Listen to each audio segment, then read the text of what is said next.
Natasha goes to Hermosura. Ana Hermosura against her former teammate, Tolome.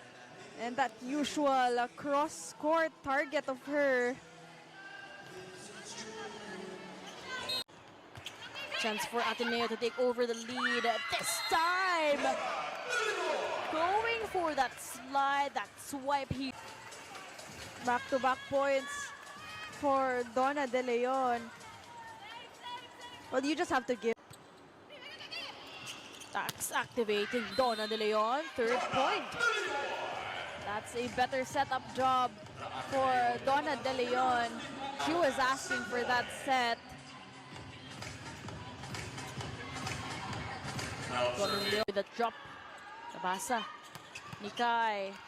Zam finally being activated pero may pick-up job doon. Ana Hermosura with a bit of stare down. Yep. Agad-agad niyang binawi yung puntos na yon. She was regret siguro no yung net touch na yon after her long shot earlier.